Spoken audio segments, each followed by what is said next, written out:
Mesdames, Messieurs, je suis content de vous voir en si grand nombre aujourd'hui. Je ne m'attendais pas à avoir une si grande salle, puis comme vous l'aurez compris, on a un thème autour de la boxe aujourd'hui. Puis c'est ma façon de vous exprimer la dualité que je veux vous présenter tout à l'heure. Donc, je me débarrasse de ça tout de suite parce que vous savez qu'avec des gants de boxe, il y a plusieurs choses qui sont dures à faire. Avez-vous des idées de ce qui est dur à faire avec des gants de boxe? C'est ça, prendre la petite manette pour changer les slides. Puis là, ceux qui avaient pensé à d'autres choses relatives au nez, c'est pas ça du tout, là. Donc, j'enlève ça de façon magistrale.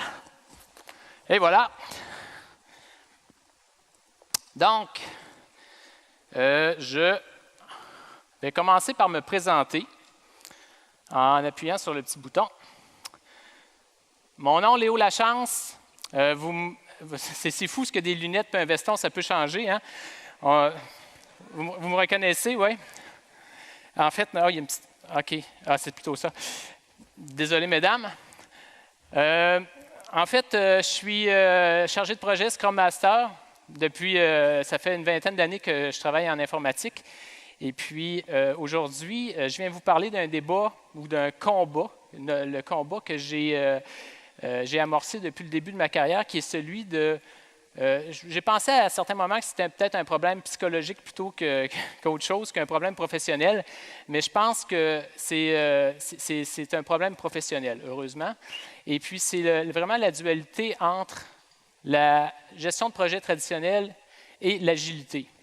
Cette dualité-là, des fois, on semble penser que c'est incompatible, puis je le lis souvent. Et puis, c'est un combat que j'ai dit, je vais l'illustrer avec la boxe. Parce que, justement, la boxe, c'est un combat entre deux personnes, entre deux opposants dans un ring. Et puis, on va pouvoir s'en servir tout au long de la présentation. Juste avant, j'aurais besoin, est-ce que dans le monde de la boxe, il y a les ring girls? Savez-vous ce qu'est une ring girls? À main levée, qui sait c'est quoi? OK. Monsieur ici en avant ne sait pas c'est quoi.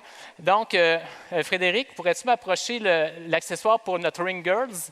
OK. Fait que monsieur, je vais vous appeler monsieur Morin comme ça, à tout hasard. Fait que si tu veux donner ça à monsieur Morin ici. Monsieur Morin, pour garder le temps de ma présentation, à peu près 5 minutes avant la fin de ma présentation, j'aimerais que vous vous leviez debout et puis que vous preniez la pancarte comme ça, puis peut-être faire un petit tour aussi là, pour que tout le monde vous voie, puis ça va m'indiquer, moi, qu'il me reste 5 minutes. Ça vous va? Le 5 minutes est à quelle heure? On a 45 minutes. Donc, et 20? 10h20. Merci beaucoup de votre collaboration. Donc, je disais, vous avez ici ma fiche de... oui, les écrans sont là. Ma fiche de combattant.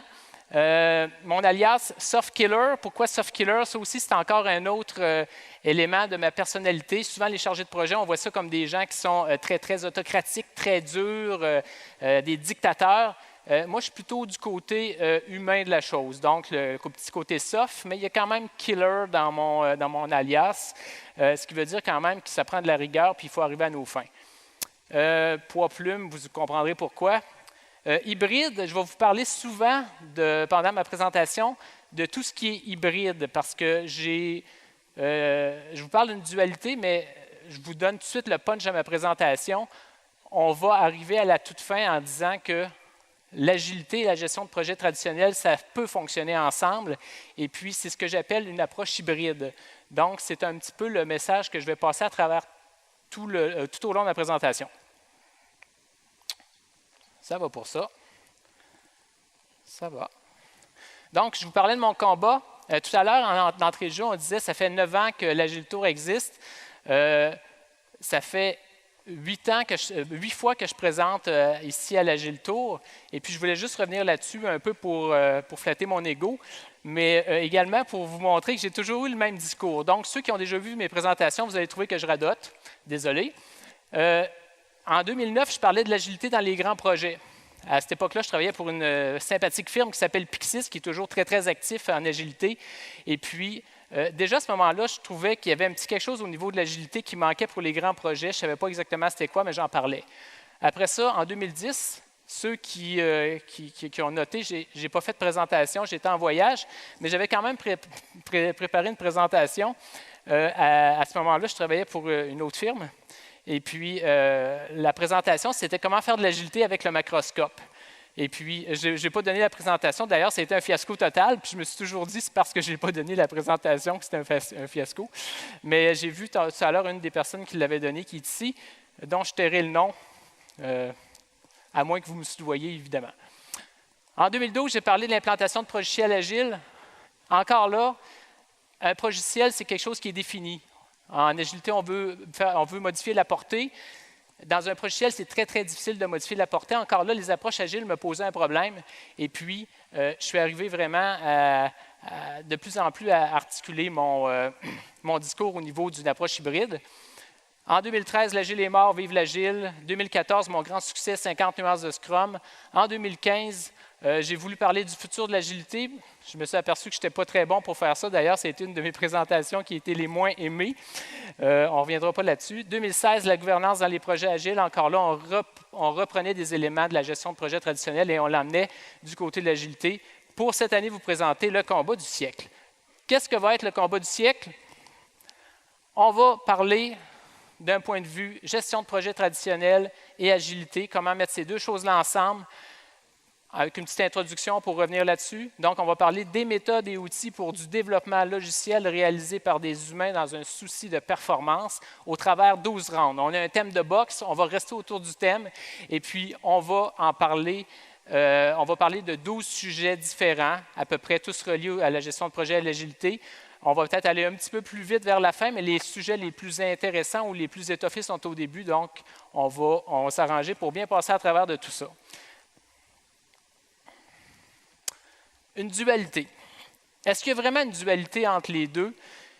Puis, je pense que tout le monde, si je posais la question à main levée, qui sont ceux qui pensent qu'il y a une dualité entre la gestion de projet traditionnel et l'agilité, c'est-à-dire que c'est soit incompatible ou que ça ne marche pas ensemble? À la main levée, qui pense ça? Il y a quand même quelques personnes, oui. Puis souvent, là, quand je regarde sur LinkedIn ou sur différents réseaux sociaux, des articles que les gens publient, bien, on me parle de « Ah, on ne peut pas être un chargé de projet, un Scrum Master. Ah, ça ne se peut pas faire une planification puis être agile. Et ça ne se peut pas faire ça puis être… » Bon, il y a souvent ce discours-là qui est encore très, très présent, souvent beaucoup plus par des gens qui viennent du domaine de la gestion de projet traditionnelle. Peut-être parce que c'est des gens qui connaissent moins l'agilité, je ne sais pas. Mais bref, on a quand même une dualité qui se vit, même si ça fait 20 ans qu'on fait de l'agilité, on a cette problématique-là qui demeure. Là où j'en arrive tout de suite à dire « Non, ce n'est pas vrai », c'est parce que l'agilité, ça a besoin de structure. L'agilité, c'est très, très simple, c'est la beauté de la chose, mais ça manque de structure à certains niveaux, puis on va le voir tout à l'heure de quelle façon. Et puis, la gestion de projet a besoin de l'agilité pour faire du développement logiciel. La gestion de projet traditionnelle, ça s'applique à tous les corps de métier. Vous allez me dire, oui, dans le PMBOK, il y a un volet spécial pour le développement logiciel.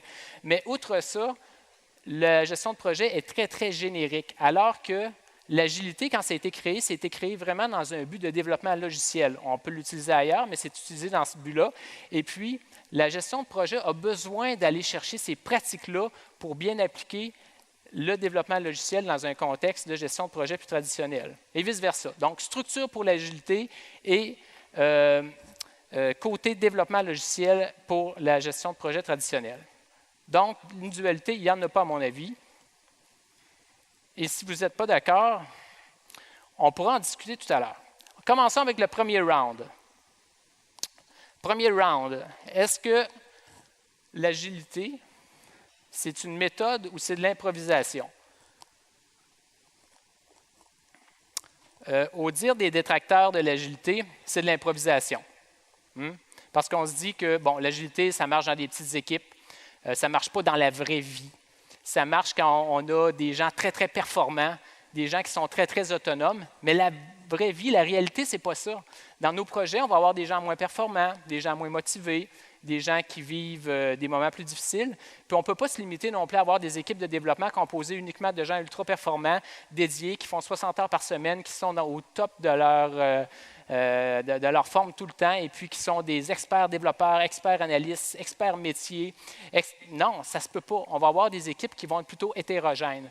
Donc, on n'est plus dans le contexte idéal qui fait en sorte qu'on peut avoir une équipe qui s'improvise, qui communique super bien et qui avance très, très bien.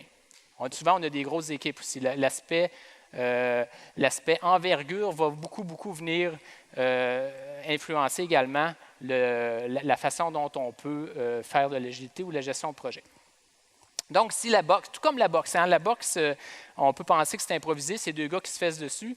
Et puis, finalement, la boxe, c'est très, très technique. Puis, je vous le dis tout de suite, je ne connais absolument rien à la boxe. Okay? Hein, je ne fais pas de boxe, c'est des gants que j'ai empruntés. Hein? Vous êtes surpris parce que plusieurs pensaient que j'étais un boxeur renommé, sûrement. Et non. J'ai appris beaucoup de choses en faisant la présentation. Donc, si jamais je dis des choses qui ne sont pas exactes concernant la boxe, ben ça se pourrait. Donc, structure ou improvisation. Un projet agile, souvent, on va le représenter par ce merveilleux diagramme qu'on a vu souvent et peut-être un peu trop, qui est le processus Scrum. Puis un projet agile, ce n'est pas ça. Ce n'est pas juste ça. Parce que ce qu'on ne tient pas compte là-dedans, c'est tout l'écosystème, tout ce qui est autour de notre projet, de notre équipe de développement. Donc oui, on a des sprints, on a une équipe, on a des artefacts, on a un cycle, un processus, mais autour de ça, il y a des utilisateurs, il y a également toute une reddition de compte, on peut être dans un programme de projet, il y a une complexité, il y a de la politique, il y a beaucoup de choses. Et puis, le Scrum ne décrit pas tout ça, adresse pas tout ça, c'est juste une partie de l'ensemble. Donc, de dire qu'on fait un projet agile parce qu'on fait du Scrum, ce n'est pas le cas. Ce qu'il faut faire, et puis je sais qu'ici à l'Agile Tour, on nous demande de ne pas présenter de produits ou de faire de représentation pendant nos présentations. Donc, je ne fais pas de représentation, mais c'est juste à titre d'exemple que je vous présente un peu une approche qu'on a mis en place chez Veneo, qui s'appelle l'approche POP. Pourquoi on a mis en place une approche POP? C'est qu'on s'est rendu compte que nous, dans le cadre de notre pratique, où on implante parfois des logiciels chez nos clients, dans les compagnies d'assurance, oui, on peut faire du Scrum, mais il manque plein de choses autour. Et puis, il y a quelques années, l'année passée ou il y a 2 ans, il y avait une présentation ici même à l'Agile Tour sur Discipline Agile Delivery. Et puis, on s'est inspiré de cette discipline-là, de DAD, de Discipline Agile Delivery, pour monter notre propre framework, puis l'agrémenter, mettre un petit peu de chair autour de tout ça pour justement adresser les parties qui n'étaient pas adressées dans le cadre juste d'une approche agile standard. Et puis, ce qu'on a fait, c'est le diagramme que vous voyez là. En fait, on s'est dit, il y a une chose extraordinaire qui est dite dans la discipline Agile Delivery, c'est notre projet doit se baser sur, c'est écrit quelque part, sur l'objectif d'affaires et le contexte. Donc, on va se baser sur l'objectif d'affaires et le contexte pour choisir la bonne méthode qu'on va prendre dans notre projet. Donc, sprint 0 à gauche, dans le sprint 0, on fait les constructions du backlog, planification, budget, capacité. Après ça, une fois que la partie Inception, Sprint 0, architecture, conception, appelez-la comme vous voulez, est faite, après ça, on tombe plus dans la partie réalisation, donc livraison. Puis là, il y a plusieurs livraisons. La partie qui est comme éclatée dans mon diagramme ici, c'est la partie livraison agile parce qu'on se dit, il y a une partie agile. Mais ça pourrait être aussi de la livraison lean. On pourrait faire de la livraison lean dans notre projet. On pourrait faire de la livraison continue. On pourrait avoir du mode exploratoire, donc des preuves de concept, des spikes. On pourrait avoir aussi de la livraison waterfall dans notre projet, du PMBOK. Puis comment on va déterminer ça? C'est dans notre sprint 0. Dans notre sprint 0, si on est dans un grand projet, on va pouvoir se dire, hey, il y a une partie du projet, là, c'est du COBOL. C'est 12 développeurs qui se connaissent depuis 30 ans, qui travaillent ensemble, sont totalement prédictifs. On va faire avec eux autres tout simplement du waterfall, ils sont habitués comme ça fonctionne. Une autre partie de notre projet, elle, pourrait être vraiment agile Scrum, comme ce qu'on a éclaté là. On fonctionne avec des équipes Scrum. Puis une autre partie de notre projet pourrait être plus en mode livraison continue, parce que c'est une partie qui est en entretien évolution, puis qu'il y a un certain lien avec notre projet, puis qu'à un moment donné, le code va se joindre à celui de notre projet. Donc, on pourrait avoir plusieurs façons de fonctionner, et tout ça sous un même chapeau. Puis comment on va déterminer ça? Bien, c'est au sprint zéro, en se basant sur l'objectif d'affaires et le contexte. Dans quel contexte on se situe? C'est quoi notre objectif dans notre projet? Et puis, à partir de là, on va aller déterminer des silos, des streams dans notre projet qui vont pouvoir fonctionner d'une façon ou d'une autre. Puis, j'invente rien là. C'est essentiellement ce que dit discipline agile. On l'a juste étendu un petit peu plus. On l'a mis à notre saveur parce qu'on voulait aussi rajouter, nous autres, gestion du volet d'affaires. On a à la droite aussi, on veut se mesurer parce qu'on veut s'intégrer une gestion de projet plus traditionnelle. Donc, on va avoir des mesures de gestion de projet traditionnelles qu'on va intégrer avec des mesures agiles. On va les voir tout à l'heure.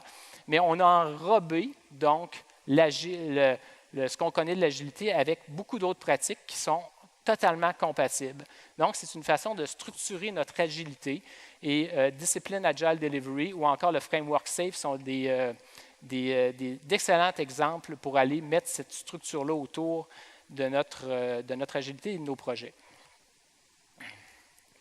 Ce qui m'amène à vous parler de la portée. Une fois qu'on a un projet qui démarre, on va vouloir établir sa portée. Puis la portée, c'est toujours quelque chose qui, entre l'agilité et la gestion de projet traditionnel, a été un peu pris différemment ou avec des lunettes différentes. Je vais vous expliquer pourquoi. En fait, ici, j'ai mis un ring comme image, puis c'est juste une anecdote, mais un ring, c'est carré. C'est le mot ring, c'est cercle, et puis c'est un carré. Okay? Et puis, il y a comme ce concept-là dans la boxe des choses rondes. Hein? Le ring, c'est rond, mais finalement, c'est pour un carré. Et puis, on a des rounds qui sont en fait des time box, des boîtes de temps. Fait que là, je me suis dit, j'ai comme un problème de forme ici. Là. Et puis, ce qui va m'amener à vous parler plutôt de triangle. Merci pour la personne qui a ri. J'avais préparé cela. Donc, cette fameuse image avec le triangle inversé de la gestion de projet versus l'agilité, on l'a vu. Êtes-vous tanné de voir cette image-là? Oui. Êtes-vous tanné d'en entendre parler? J'imagine que oui. Bien, vous allez en entendre encore parler. Parce que, évidemment, pour ceux qui ne le sauraient pas ou qui auraient, je ne sais pas, été dans le coma dans les 10 dernières années, le fameux triangle qui est là, c'est tout simplement pour illustrer les 3 éléments de gestion de projet traditionnel qui vont nous permettre de gérer un projet convenablement, la portée, l'échéancier et le budget. Dans une gestion de projet traditionnelle, on dit que la portée est fixe et que le temps et le budget, ce sont les éléments qu'on va faire varier parce que ce sont 3 éléments qui sont très, très liés ensemble. Donc, si on fait varier un des éléments, il faut faire bouger un des 3 autres éléments. Donc, en gestion de projet traditionnel, la portée est fixe. Puis on s'est dit, en agilité, dès le début, ce qu'on va faire, on va tourner ce triangle-là à l'envers et puis on va fixer le budget, le temps, et puis la portée va devenir variable, extraordinaire. Sauf que dans la vraie vie, est-ce que nos projets agiles ont toujours une portée variable? D'après vous? Non, hein? Je vois des noms, puis je ne vois pas grand-chose parce qu'il y a un éclairage assez extraordinaire ici. Là. Mais c'est ça. La portée, des fois, on ne peut pas la faire varier parce qu'il y a des choses qu'il faut absolument livrer. Puis l'exemple du progiciel que je vous donnais tout à l'heure, c'est un très, très bon exemple. On ne peut pas, quand on implante du progiciel, on ne peut pas dire « Ah, je vais en implanter la moitié, puis le reste, je vais attendre plus tard. » Non, ça ne marche pas si je ne mets pas l'ensemble des fonctionnalités, si je ne les configure pas dans leur ensemble. Donc, il y a des cas où ça ne fonctionne pas. Et puis même en gestion de projet traditionnel, ce n'est pas vrai que la portée est fixe. La portée, elle peut bouger aussi. Parce que pour ceux qui ont fait des projets traditionnels, à un moment donné, là, on coupe dans la portée quand on n'est pas capable de livrer. On peut avoir des contraintes de budget. Donc, j'ai décidé que ce diagramme-là n'était plus tout à fait vrai, puis c'est la dernière fois que je l'utilisais aujourd'hui. Puis, je me suis questionné sur la portée, puis je suis arrivé à la conclusion que la portée, c'est plutôt une portée cible. Dans le fond, ce qu'on va avoir en gestion de projet traditionnel ou en agilité, c'est une portée cible. En gestion de projet traditionnel, c'est très, très bien illustré avec la valeur acquise. On va fixer qu'est-ce qu'on va avoir comme portée, puis on va se mesurer sur cet objectif-là. Donc, on a vraiment une cible. Ça ne veut pas dire qu'on va le livrer au complet. Puis, ce n'est pas vrai que cette portée-là, elle est fixe tout le temps. Donc, comme je vous disais, j'ai redessiné le fameux triangle. Et puis, maintenant, j'ai mis le budget cible, la portée cible et l'échéancier cible. Je vous annonce que dans une approche hybride, les 3 éléments pourront varier maintenant. Mais évidemment, vous ferez ce que vous en voudrez. C'est tout simplement mon opinion. Et j'ai rajouté une 4e dimension. Souvent, on dit la qualité dans un projet. Et voilà. La qualité, c'est quelque chose qu'on ne touche pas. Il faut livrer tout le temps de la qualité en tout le temps. Ben non, j'ai ramené la qualité aussi au même niveau que le budget, la portée et l'échéancier. Je l'ai mis cible. Ce qui veut dire que dans un projet, on pourrait avoir de la qualité variable. Là, les gens disent, ben non, on ne fera pas ça. Hey, non, on fait juste de la qualité, nous autres, on ne peut pas livrer de bugs. Bien sûr, bien sûr. Est-ce qu'ici, il y a des gens à main levée qui ont déjà livré des projets, outre des pacemakers, des ponts et des trucs qui mettent en danger la vie des humains, avec aucun bug en production? Je vais m'avancer où il n'y a pas de lumière pour être sûr, parce que je veux aller parler à la personne qui va lever la main. Ça va? Personne.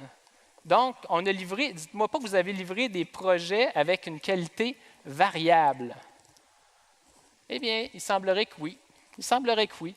Donc, je vous annonce que la qualité, c'est variable. Puis, on va voir tout à l'heure, ça fait plusieurs fois que je dis on va voir tout à l'heure, on va voir comment on peut arriver à la qualité variable. Portée nous amène à parler de contenu. Quand on parle de contenu en planification de projet, bien, il y a le fameux débat entre j'ai juste un beau backlog agile ou encore j'ai un product, c'est marqué project, mais c'est work breakdown structure, donc un WBS ou une structure de découpage de projet. Donc, quand j'arrive à un projet agile, ce que j'ai fait tout simplement, c'est aplatir une structure de découpage de projet tout simplement en liste d'items et que je vais prioriser. Dans un projet traditionnel, on va se donner une structure. On va regrouper les choses en domaines, selon une logique, selon des volets d'affaires, etc. Donc, on va donner une structure à notre projet pour mieux organiser les choses. Et puis, on a longtemps pensé que ces deux approches-là étaient incompatibles. Pourtant, dans le PMBOK, puis on le voit très, très bien. Ici, j'y mets en rouge. Dans le PMBOK, la structure de découpage de projet, c'est un élément très, très important puis qui revient à plusieurs endroits au niveau de la préparation du contenu. Donc, c'est impensable de pouvoir planifier le contenu, la planification d'un projet ou son contenu sans la découper. Là, je me suis dit, OK, qu'est-ce que je fais quand je fais un projet agile? J'ai un backlog, mais je fais des épiques. Je regroupe mes stories en épiques, donc en domaines, ce qui ressemble de plus en plus à une structure de découpage de projet. Donc, pourquoi je ne pourrais pas faire un backlog qui ressemblerait à ça? C'est sûr que dans mon outil de gestion agile, Jira ou peu importe l'outil que vous utilisez, je vais avoir un beau backlog qui va être très, très linéaire, mais je peux avoir une structure à côté. Je peux dire, j'ai la facturation, j'ai les recevables, etc. J'ai plusieurs morceaux dans mon système et puis je les découpe chacun en plus petits morceaux qui, eux, sont découpés en plus petits morceaux pour pouvoir faire une meilleure planification, mieux voir les dépendances entre mes éléments. Ce qui me ramène à dire même que je pourrais utiliser ça pour faire une meilleure planification de mon projet agile. Oui, dans un projet agile, on veut laisser place à Inspect and Adapt. On veut pouvoir avancer, faire un petit peu d'observation de ce qu'on a fait, puis adapter le reste de notre projet, mais rien n'empêche d'avoir une structure. Et puis, puis là, ça me ramène un petit peu à des vieilles affaires. Ici, j'ai mis, d'ailleurs, le combat du siècle, le titre de la présentation, ça vient vraiment du combat de Mohamed Ali puis Joe Frazier en 1971. Levez la main ceux qui y étaient ou qui l'ont vu. OK. Tout le monde est jeune ici, c'est bien. Donc, c'était il y a très longtemps. Et puis, j'ai mis ça parce que vous allez voir ma prochaine slide. Non, ce n'est en noir et blanc, ce n'est pas mon grand-père, aucun lien de parenté. C'est M. Henry Lawrence Gantt. C'est lui qui a inventé le diagramme de Gantt. Puis le diagramme de Gantt, on dirait que c'est strictement interdit en agilité. On ne veut plus le voir. On s'est dit non, si je fais un diagramme de Gantt, je ne serai pas in, je ne serai pas hot. Puis bon, moi, tout ce que je dis, c'est que notre product backlog qu'on vient de structurer dans le round précédent, sous forme de structure de découpage de projet, pourquoi qu'on ne le prendrait pas et qu'on ne le mettrait pas dans un Gantt pour pouvoir mieux voir ce qui s'en vient dans notre projet? C'est quoi les dépendances? Puis la structure de découpage pourrait être basée sur nos épiques. Donc, on prend nos épiques, on les met dans un Gantt en début de projet, puis là, vous allez me dire, ouais, mais ça va changer. C'est pas grave. Changer un Gantt, c'est pas long. Il y a des outils faits pour ça. Hein? En quelques minutes, là, on peut totalement le remanier. Les dépendances vont être là, tout va être là. On peut même mettre beaucoup d'informations là-dedans au niveau des personnes qui travaillent sur chacune des tâches, le temps restant, etc. Donc, c'est un outil super utile qu'on pourrait combiner puis qu'on ne fait pas assez quand on fait des projets agiles. Donc, prendre notre backlog et puis l'intégrer dans une structure de découpage de projet pour en faire une planification. On peut aussi se servir du diagramme de Gantt à une autre fin, faire un Gantt de nos sprints. Là, les gens disent, c'est stupide. Voyons donc, on va faire un Gantt, puis on va mettre tous nos sprints de 4 semaines, un après les autres, puis on va montrer ça en reddition de compte à notre comité directeur, bien sûr. Bien sûr. Pourquoi pas? Pourquoi pas? On peut utiliser ça justement pour montrer les dépendances qu'on a avec d'autres projets. Ici, j'ai mis un exemple.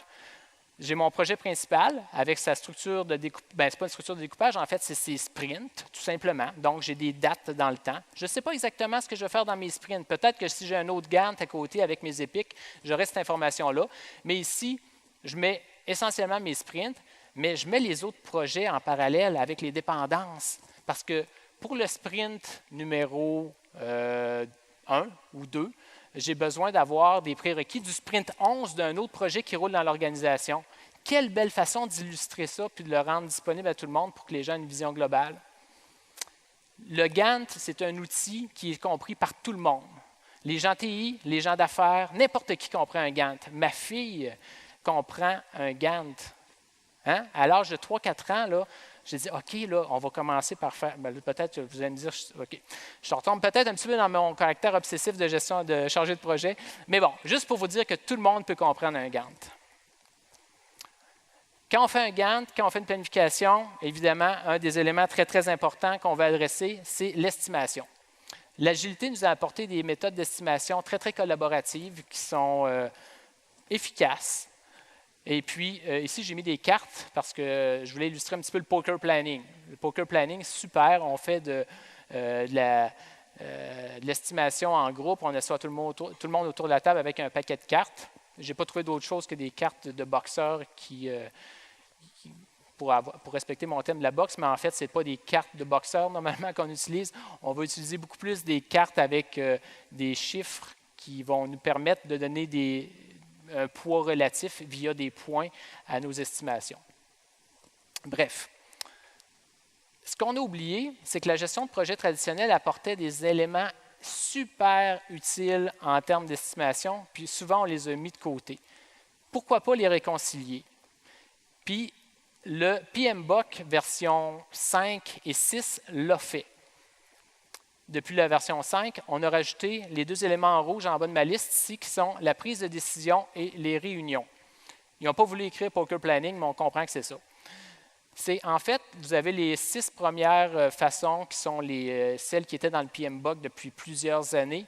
Donc, jugement à titre d'expert, estimation par analogie, les grandeurs de T-shirt, par exemple, estimation paramétrique à 3 points, ascendante, analyse de données. Donc, je ne pourrais pas toutes les expliquer. Je ne suis pas un expert de l'estimation des méthodes d'estimation du PMBOK, mais ce sont toutes des méthodes qui peuvent être encore utilisées avec le poker planning. Donc, ce n'est pas parce qu'on fait de l'agilité qu'on ne peut pas faire venir des experts autour de la table pour nous jaser un petit peu de la complexité, de l'architecture, de ce qu'on est en train d'implanter, des points d'intégration qu'on est en train de mettre en place. Et puis, on peut combiner ça facilement avec les méthodes d'estimation de l'agilité, issues de l'agilité. Ça va jusque-là? Oui? On verra pour les questions à la fin. Autre élément sur l'estimation qui vient de l'excellent livre de Mike Cohn qui est Agile Estimating and Planning, un livre que j'aime beaucoup. Et j'avais basé beaucoup ma présentation d'ailleurs de 50 nuances de Scrum sur ce livre-là. Je vous le conseille vivement. C'est un livre qui est toujours d'actualité.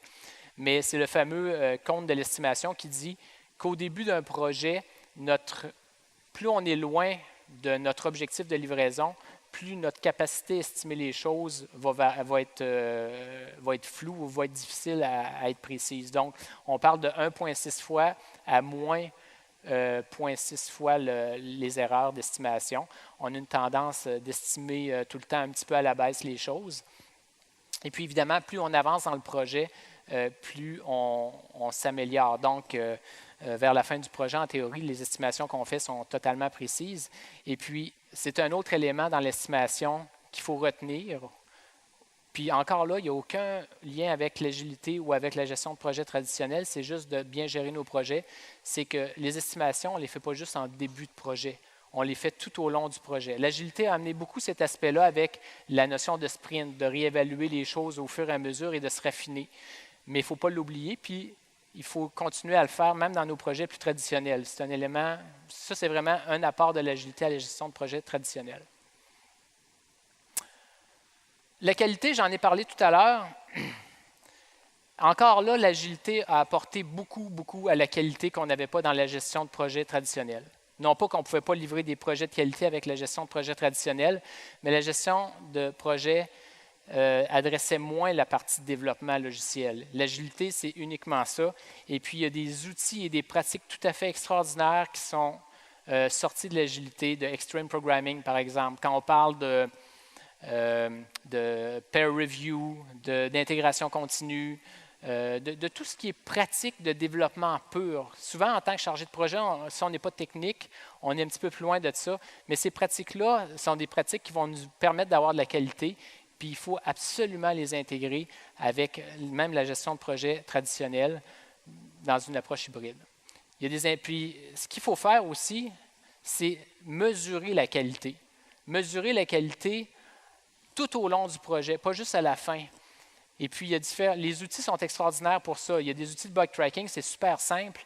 Donc, ça nous permet de voir combien d'anomalies sont ouvertes, combien sont corrigées, combien sont corrigées, mais en attente d'être confirmées pour pouvoir être fermées. Ça nous permet de voir des tendances également. Puis, quand on peut faire ça avec nos projets, on peut justement pouvoir mieux prévoir comment on va faire notre qualité cible. Si on s'est donné une cible de qualité, bien, on a besoin de se mesurer parce qu'on ne saura jamais si on atteint notre cible ou pas. On va vouloir viser la qualité parfaite. Puis on l'a vu tout à l'heure, la qualité, c'est une cible au même titre que les autres éléments de projet. Donc, mesurer notre qualité, la rendre visible à toutes les instances de projet, et puis ça va nous permettre de gérer ce qu'on va vouloir atteindre. On peut faire des compromis sur la qualité. On peut se dire on va livrer plutôt avec un certain pourcentage de bugs parce que c'est acceptable pour l'organisation.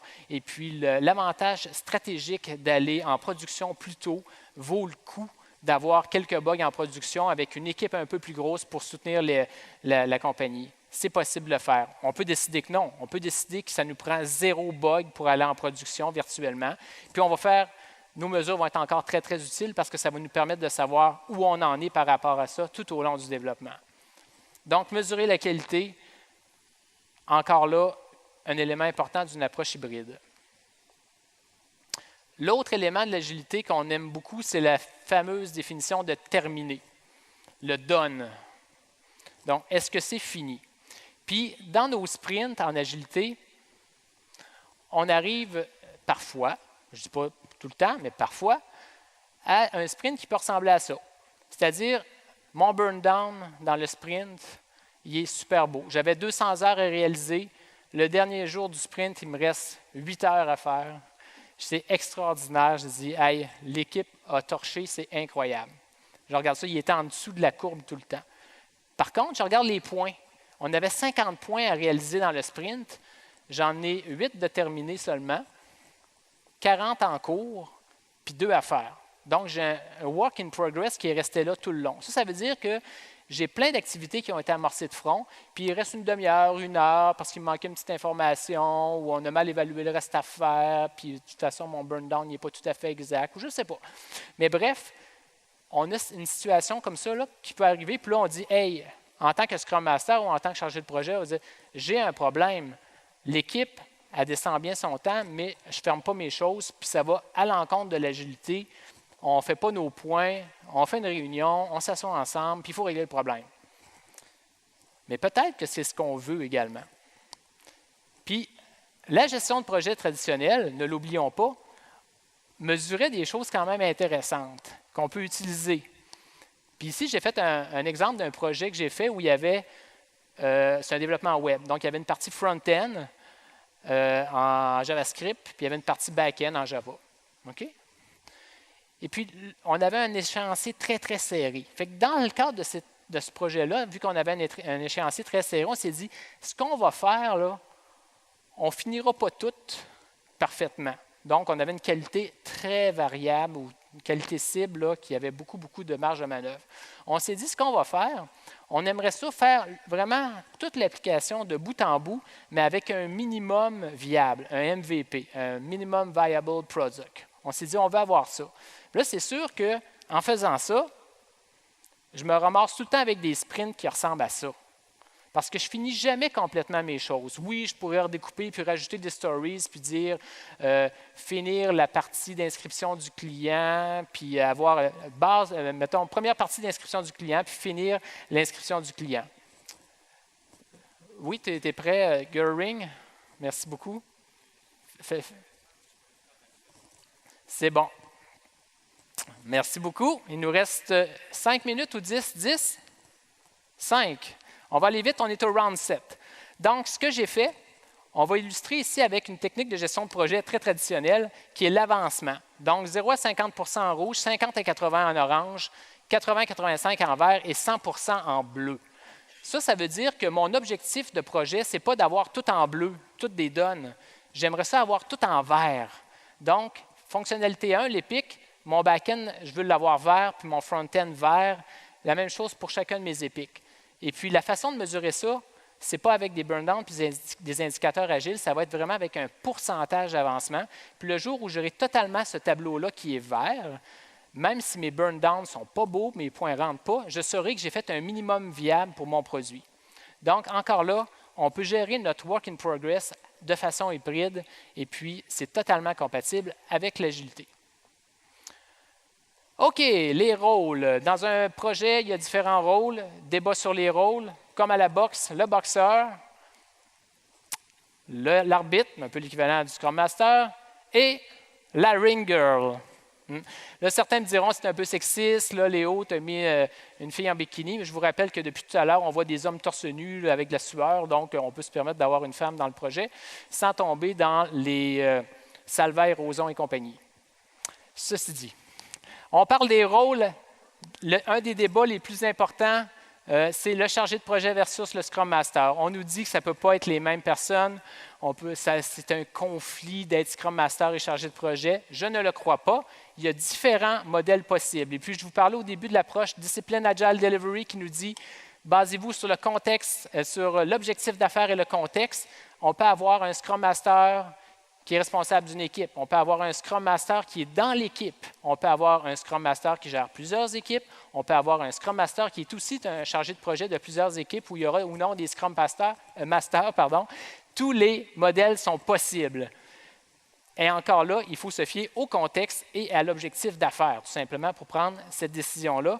Et puis, ce qui est très, très important au niveau du Scrum Master, c'est qu'après tout, on écrit du code.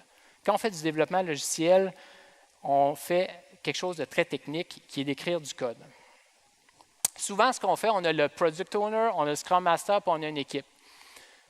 Première option, si on va avoir quelque chose qui se tient, c'est d'avoir un Scrum Master technique. Quelqu'un qui va être capable de lire le code, de challenger l'équipe. Si on n'a pas ça, on va avoir un Scrum Master qui ne comprend pas ce que l'équipe fait.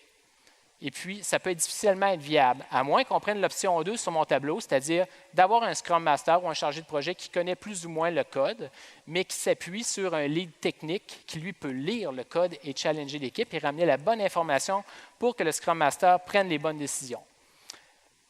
Les derniers rounds vont aller rapidement. Diriger une équipe performante. On veut avoir des équipes performantes. L'agilité nous amène vers ça, c'est ce qu'on nous promet. Mais ce n'est pas juste l'agilité. L'agilité a apporté un caractère humain au développement logiciel, mais ça demeure de la gestion avant tout. Donc, mobiliser l'équipe, du courage, la communication, l'écoute, leadership, influence, ce sont toutes des qualités de gestionnaire. Le chargé de projet ou le Scrum Master se doit d'être un gestionnaire avant tout. Quelqu'un qui a ces skills-là, qui a ces habiletés-là, puis qui est capable d'amener une équipe à quelque part, de communiquer à cette équipe-là. Donc, ce n'est pas une affaire d'agilité ou de gestion de projet traditionnelle, c'est de la gestion. C'est quelque chose qui est complètement en dehors, mais qui est absolument nécessaire. Rétroaction, on a quelque chose encore d'extraordinaire qui nous vient de l'agilité, la rétrospective. La rétrospective, c'est la partie du bas. On regarde le burn down, les points, on fait un suivi de ce qu'on s'était dit qu'on améliorait parce qu'on est dans une approche itérative où on est dans une approche empirique où on va avoir des améliorations sur ce qu'on fait. On se fixe des objectifs et puis on informe notre équipe de ça, on repart avec ça, on fait un autre sprint. Parallèlement à ça, en haut, il y a les équipes de gestion qui surveillent le budget, l'échéancier, la portée, les risques, la qualité, les orientations et les décisions. C'est comme si on avait deux mondes, un monde agile puis un monde gestion de projet traditionnel. Pourquoi pas ramener ça à un niveau? Pourquoi qu'on ne donne pas la même information à tout le monde dans nos équipes? Pourquoi l'équipe ne peut pas avoir de l'information sur le budget, sur les échéanciers globaux, sur les projets périphériques, sur les interrelations avec d'autres équipes dans l'organisation, sur la portée globale, sur les grandes orientations et décisions? Ça leur permet de voir la forêt et non pas juste l'arbre. Donc, la reddition de comptes, qui est un suivi plus traditionnel, et la rétrospective agile devrait se faire de la même façon à tout le monde. Je travaille présentement dans un projet où on le fait et c'est extrêmement efficace. Tout le monde comprend. Il n'y a pas personne qui dit hey, « qu'est-ce que ça veut dire? » Non, c'est facile puis ça donne une image globale à tout le monde. Je ne dis pas de passer 4 heures là-dessus par semaine, mais on fait des rencontres présentement dans le projet où je me trouve à chaque semaine d'une demi-heure où l'ensemble de ces indicateurs-là sont montrés à tout le monde. Je vais rapidement. 12e round, la reddition de compte, justement, quand on veut faire de la rétrospective à un niveau, ça nous prend une reddition de compte adaptée.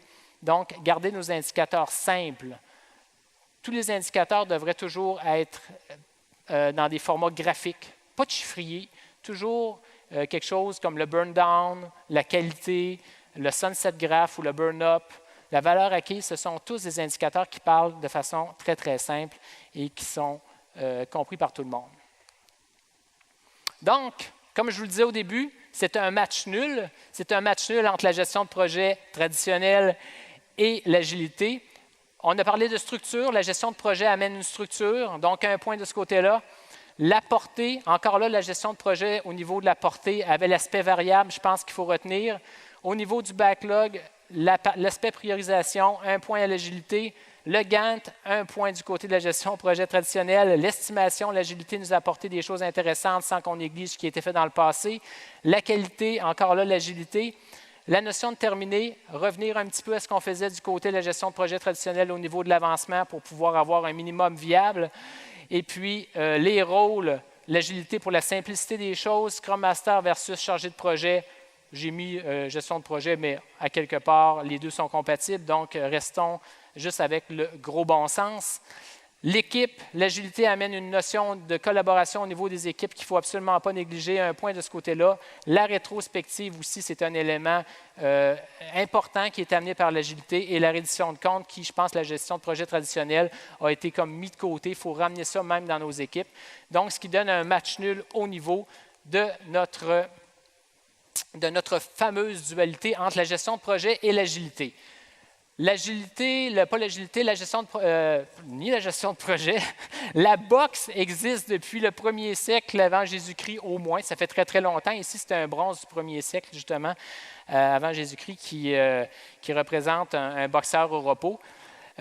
Juste pour dire que ça fait 40, 50 ans qu'on fait de la gestion de projet en développement logiciel. Oui, ce n'est pas parfait, mais il y a quand même beaucoup de choses qu'on peut récupérer et appliquer dans notre agilité. Et l'agilité, même si c'est nouveau, même si ça paraît être des choses un peu plus moins structurées ou un peu plus floues, il y a beaucoup d'acquis qui doivent être amenés en gestion de projet traditionnelle. Puis on ne devrait plus dire qu'on fait de la gestion de projet traditionnelle ou de l'agilité, on devrait juste dire qu'on fait du développement logiciel avec des pratiques optimisées pour avoir des projets et des équipes performantes.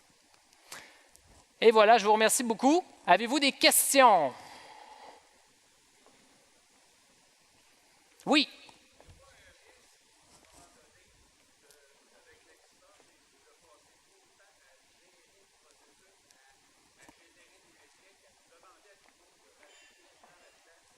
On me demande s'il y a un risque en mélangeant les deux de prendre trop de temps à gérer tout le processus. Bien, je pense que c'est une question de gros bon sens. On peut passer trop de temps à gérer, à mon avis, même si on fait juste la gestion de projet traditionnelle puis qu'on embarque dans un gros framework, comme il y en a eu beaucoup dans le passé, on peut prendre beaucoup de temps à gérer. L'agilité, c'est la même chose. On peut commencer à tout redéfinir puis à vraiment rentrer dans quelque chose de trop gros. En les combinant, je ne pense pas qu'on ajoute. Je pense qu'il faut toujours garder, peu importe l'approche qu'on prend, le gros bon sens dans « Hey, OK, on n'a pas besoin d'avoir 12 rôles dans notre organisation. Là. Un chargé de projet ou un Scrum Master, c'est la même affaire. OK? Donc, on élimine des rôles. Au niveau du processus, c'est la même chose. Il y a toujours façon de simplifier les choses. Puis je pense qu'il n'y a pas de recette unique. Je vous ai présenté tout à l'heure le POP, notre approche qu'on a mise en place. Mais nous autres, c'est exactement pour ça. Pour éviter d'avoir à prendre plein de frameworks qui sont compliqués, les comprendre, puis se mêler là-dedans. On a créé le nôtre qu'on garde simple, qu'on ajuste, puis il nous appartient. C'est inspiré de quelque chose qui existe, qu'on trouvait bien, mais on l'a gardé simple, puis c'est cet objectif-là. Donc, on le garde simple en appliquant notre réalité et en évitant de prendre des morceaux partout et de les appliquer tels quels. Ça répond à votre question?